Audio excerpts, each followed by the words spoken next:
Selamat datang kembali di sesi kita. Hari ini kita bakal gali lebih dalam nih, satu karya penting yang, bisa jadi mengubah cara Anda melihat potensi diri dan juga orang lain. Sumber kita kali ini dari buku Self Theories karya Carol S. Dweck. Ini hasil riset, hampir 30 tahun loh, tentang motivasi, pencapaian. Ya, gimana potensi kita bisa kebuka atau malah, kesia-sia gitu. Nah, misi kita sekarang apa nih? Kita mau coba bedah inti dari temuan Dweck ini. Fokusnya ke gimana keyakinan dasar kita soal kemampuan diri itu udah paten dari sananya atau bisa tumbuh sih sebenarnya. Ternyata ngaruh kemana-mana. Cara kita belajar, ketahanan pas lagi susah, hubungan sama orang, bahkan cara kita muji orang lain. Ini relevan banget ya buat Anda yang pengen paham apa sih yang bikin kita gerak, gimana caranya hadapi tantangan. Dan siap-siap ya, ada beberapa hal apalagi soal pujian nih yang mungkin bikin Anda, serius nih? Gitu. Oke, kita mulai dari fondasinya dulu kali ya. Dweck itu ngomongin soal sistem makna. Gimana cara kita memaknai dunia gitu. Nah, ternyata keyakinan kita soal satu hal aja, kecerdasan atau kemampuan, itu dampaknya gede banget. Ada dua pandangan utama nih. Mungkin bisa dijelasin lebih lanjut. Oke, sip. Jadi Dweck itu nemuin ada dua teori diri utama yang seringnya kita pegang tanpa sadar. Yang pertama itu teori tetap atau entity theory. Ini keyakinan kalau kecerdasan, bakat, kemampuan itu kayak warna mata gitulah.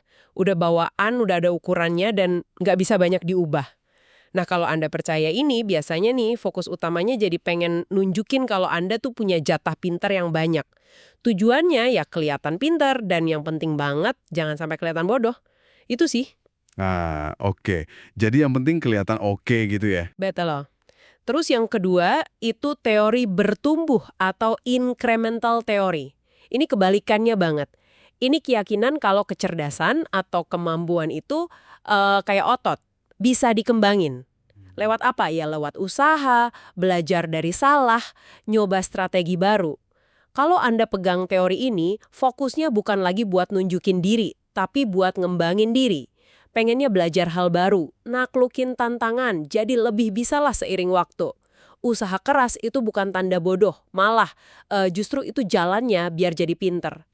Jadi simpelnya, kita lihat kemampuan itu kayak batu yang keras atau kayak tanah liat yang bisa dibentuk-bentuk gitu ya. Tepat sekali.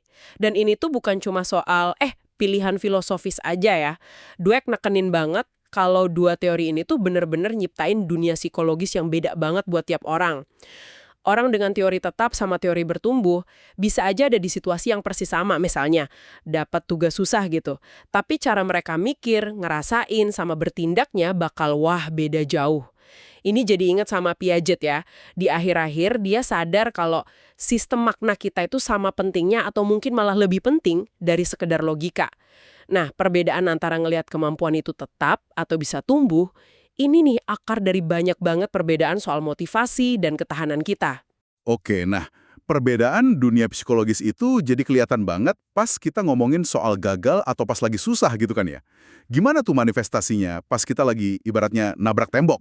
Betul banget. Di penelitiannya, Dweck itu ngelihat ada pola respons yang kontras banget waktu anak-anak atau orang dewasa juga sih ketemu hal susah setelah sebelumnya lancar-lancar aja. Coba kita lihat pola pertama, namanya pola tak berdaya atau helpless pattern. Orang kalau lagi di pola ini, pas ketemu susahnya, reaksi pertamanya tuh nyalahin diri sendiri. Khususnya nyalahin kecerdasannya. Muncul pikiran kayak, emang gue nggak bakat nih. Atau, nah kan, bener kan gue bego. Gitu, kepercayaan dirinya langsung drop, bahkan buat hal yang tadinya bisa. Waduh, Iya, terus motivasinya anjlok. Muncul perasaan negatif kayak cemas, bosen, ujung-ujungnya nyerah, atau ya udahlah pakai strategi ngasal aja. oke, itu yang tak berdaya. Terus lawannya gimana? Nah, lawannya itu pola berorientasi penguasaan atau mastery oriented pattern. Orang di pola ini pas ketemu kesulitan yang sama persis, reaksinya beda banget. Mereka nggak langsung nyalain otaknya gitu. Kesulitan itu nggak dilihat sebagai bukti kalau dia gagal sebagai pribadi, tapi lebih kayak, tantangan atau teka-teki aja yang perlu dipecahin. Fokusnya langsung ke proses. Oke, cara ini gagal, coba cara lain deh. Atau, wah ini harus lebih fokus nih, usaha lebih keras. Mereka seringnya kayak ngomong ke diri sendiri gitu, ngasih instruksi, tetap optimis. Dan yang menarik, ada juga yang malah kayak nikmatin tantangannya gitu. Jadi semangatnya tinggi dan performanya seringnya tetap bagus atau malah naik. Wah, jadi yang satu langsung minder, akunya kurang, yang satu lagi mikir, oke, apa nih yang bisa dicoba lagi? Persis, dan ini nyambung banget ke teori diri yang tadi. Teori tetap itu cenderung bikin kita masuk ke pola tak berdaya. Kenapa coba? Ya karena kalau kita percaya kecerdasan itu udah paten, kegagalan itu rasanya kayak vonis akhir gitu. Sakit kan? Itu ngancem banget citra pinter yang pengen kita jaga. Nah sebaliknya, teori bertumbuh itu ngedorong pola berorientasi penguasaan. Kalau kita percaya kecerdasan bisa dikembangin, ya gagal itu bukan kiamat. Gagal itu cuma informasi aja, umpan balik soal strategi mana yang belum pas, di mana usaha perlu ditambah. Jadi bagian dari belajar aja, bukan penghakiman diri. Gitu. Masuk akal banget sih. Tapi selain soal reaksi pas gagal, teori ini ngaruh juga nggak sih ke tujuan yang kita kejar? Maksudnya, apa yang kita anggap sukses gitu? Nah, itu pertanyaan bagus. Iya banget. Dweck nemuin kalau teori diri ini nyambung erat sama jenis tujuan yang kita prioritasin. Ada 2 jenis tujuan utama nih dalam konteks pencapaian. Pertama, tujuan performance goal. Ini dorongan buat dapat pengakuan positif soal kemampuan kita dan hindarin penilaian negatif. Intinya sih pengen buktiin kalau kita tuh pinter, berbakat, bisa, dan yang paling penting jangan sampai kelihatan sebaliknya. Jadi yang penting dapat nilai bagus, kelihatan jago gitu ya? Kurang lebih gitu. Terus yang kedua, tujuan belajar, learning goal. Fokusnya beda total. Ini dorongan buat tingkatin kemampuan, kuasai skill baru, pahamin lebih dalam, atau ya ngatasin tantangan, intinya itu berkembang, jadi lebih baik. Nggak peduli gimana penampilan kita pas lagi proses belajarnya. Salah itu ya peluang belajar, bukan ancaman. Oke. Jadi, satu pengen kelihatan bagus, satunya pengen jadi bagus. Dan ini pasti nyambung lagi nih ke teori tetap sama bertumbuh ya. Kayak teori tetap ngedorong ke tujuan performa, soalnya kalau kecerdasan udah tetap ya paling banter kita pamerin aja gitu kan. Sementara teori bertumbuh ngedorong ke tujuan belajar. Ya kalau bisa tumbuh kenapa nggak dikembangin? Tepat sekali, sambungannya kuat banget. Teori tetap lahirin fokus ke performa, teori bertumbuh lahirin fokus ke belajar. Nah, yang menarik nih, sering ada konflik kan antara dua tujuan ini. Tugas yang paling bagus buat belajar, itu seringnya yang menantang, rumit, banyak risiko salahnya. Kondisi yang nggak enak banget kan kalau tujuan utamanya kelihatan pintar. Sebaliknya, tugas yang paling aman buat kelihatan pintar biasanya ya yang gampang, yang udah kita kuasai. Tapi ya justru nggak banyak ngasih pelajaran baru. Jadi ada dilema gitu ya? Bisa dibilang gitu. Dan ini temuan kuncinya nih. Orang yang didorong sama tujuan belajar, itu cenderung tetap gigih dan efektif pas ketemu susah. Walaupun mereka ngerasa atau dikasih tahu kalau kemampuan awal mereka itu rendah loh. Ini benar-benar nantang anggapan umum kalau, rasa percaya diri yang tinggi itu segalanya. Ternyata, komitmen buat belajar itu bisa jadi sumber ketahanan yang lebih kuat daripada sekedar yakin di awal kalau kita pinter. Wah, itu poin keren banget. Fokus ke proses bisa ngalahin rasa ragu sama kemampuan awal. Tapi dampak teori diri ini cuma di urusan sekolah atau kerja aja? Atau bisa nyebar ke area lain juga? Kayak hubungan sosial gitu? Wah, nyebar kemana-mana. Keyakinan kita soal sifat-sifat sosial, kayak kepribadian, ramah atau enggak, bahkan moralitas, itu tetap atau bisa berubah, itu juga kena pengaruh teori diri kita. Contohnya nih, ada studi soal penolakan sosial. Anak-anak yang punya teori tetap soal kemampuan sosial, pas ditolak itu, misalnya nggak diterima di grup, cenderung reaksinya lebih tak berdaya, narik diri, nyalahin diri. Beda sama anak yang punya teori bertumbuh. Mereka cenderung ngelihatnya sebagai masalah aja yang bisa dicari solusinya, coba pendekatan lain. Terus gimana ini ngaruh ke cara kita ngelihat orang lain? Kalau saya percaya sifat orang itu ya gitu-gitu aja, susah berubah, gimana saya bakal nilai mereka? Nah, ini dia. Orang dengan teori tetap cenderung bikin penilaian yang cepat, global, kaku gitu soal karakter orang lain cuma dari sedikit perilaku aja. Oh, si A ngelakuin X. Wah, berarti dia orangnya Y, males, egois, nggak bisa. Mereka ngelihat perilaku itu cerminan langsung dari sifat dasar yang nggak bisa diubah. Jadinya mereka lebih gampang bikin stereotip yang kuat dan susah digoyang. Karena nyarinya ya konfirmasi buat label awal tadi. Jadi cepet ngejudge gitu ya? Bisa dibilang gitu. Sementara itu, orang dengan teori bertumbuh itu cenderung ngelihat perilaku orang lain sebagai sesuatu yang lebih cair gitu ya. Dipengaruhi konteks, usaha, strategi, atau ya proses belajarnya orang itu. Mereka nggak secepat itu ngasih label permanen. Lebih mungkin mikir, wah dia lagi kesulitan nih sama tugas ini. Mungkin perlu cara beda atau latihan lagi daripada langsung, emang dia nggak mampu. Ini juga nyambung ke hubungan dekat loh. Ada penelitian dari KNI soal keyakinan takdir lawan pertumbuhan dalam hubungan romantis. Pasangan yang punya growth belief, percaya kalau hubungan baik itu butuh usaha dan dikembangin bareng, itu cenderung lebih tahan banting dan konstruktif pas ada konflik.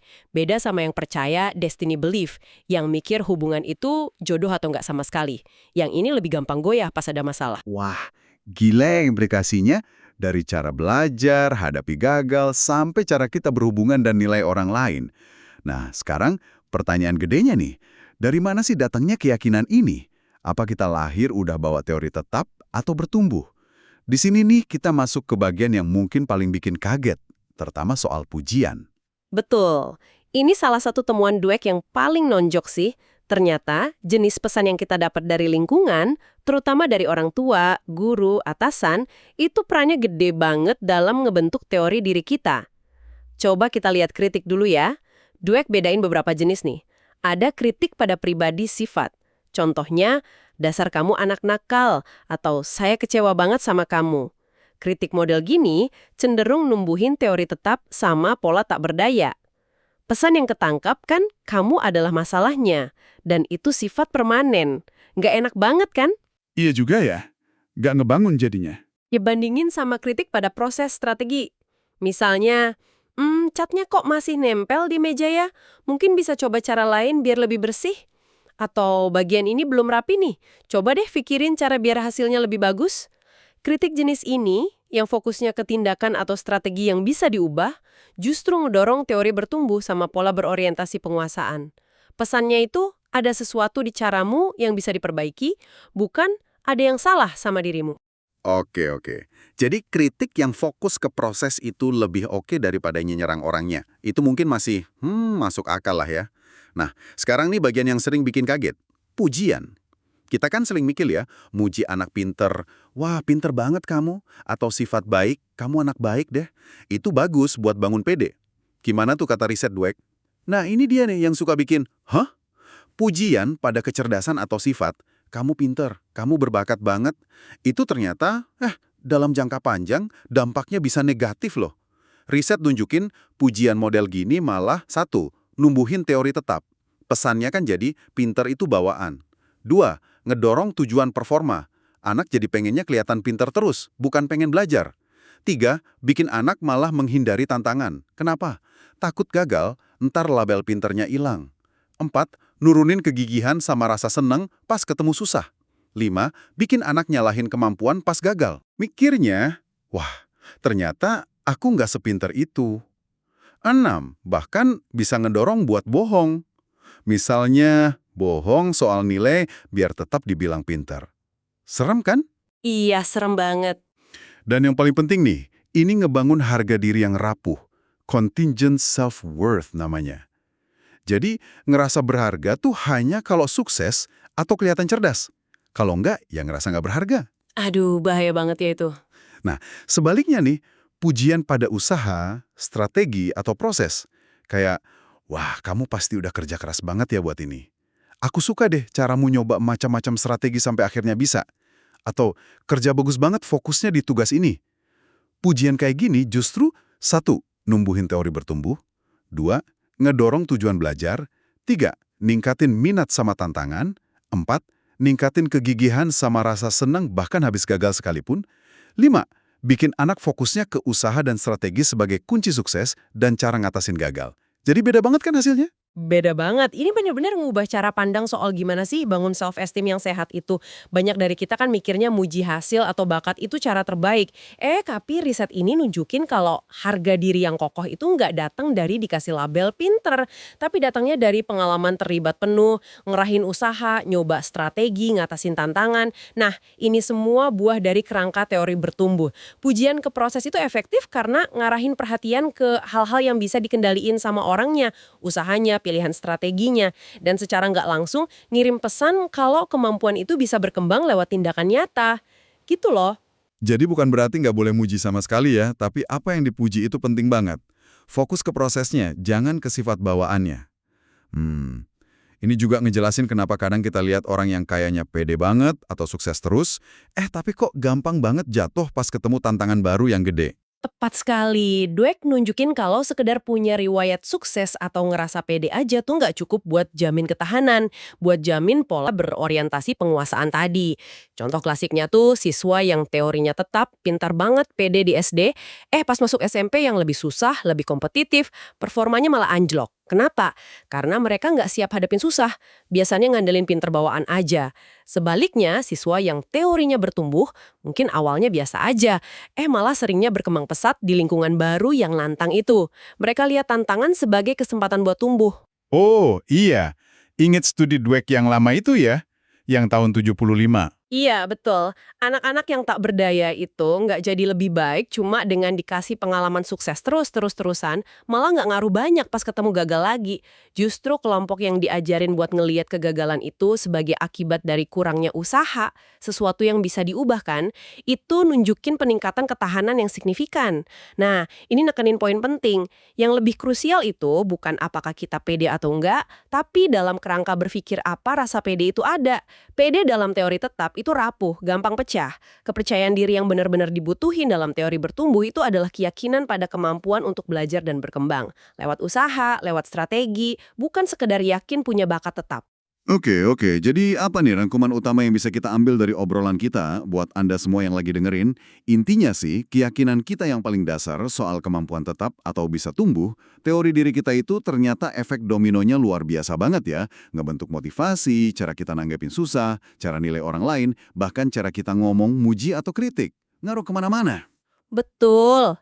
Tapi pesan penting lainnya nih, jangan lupa, teori-teori ini tuh bukan takdir loh. Mereka kan kebentuk dari pengalaman, dari pesan yang kita terima. Tapi mereka juga bisa diubah. Paham bedanya teori tetap sama teori bertumbuh itu ngasih kita kesempatan buat secara sadar milih pola pikir yang lebih adaptif, yang lebih dukung kita buat belajar terus dan tahan banting jangka panjang, baik buat diri sendiri maupun pas kita interaksi sama orang lain. Nah, sebagai penutup nih, kami mau ninggalin Anda satu pertanyaan buat direnungin. Mengingat dalamnya pengaruh keyakinan ini, ya coba deh luangkan waktu sejenak. Kira-kira di area mana dalam hidup Anda sekarang, mungkin kerjaan, hubungan, hobi, atau cara Anda ngelihat isu-isu di dunia, Anda mungkin tanpa sadar masih pegang teori tetap soal kemampuan atau sifat tertentu. Entah itu soal diri sendiri atau orang lain. Dan gimana ya kira-kira perspektif atau perasaan atau mungkin tindakan Anda bisa berubah kalau Anda coba deketin area itu pakai kacamata teori bertumbuh? Coba direnungin deh.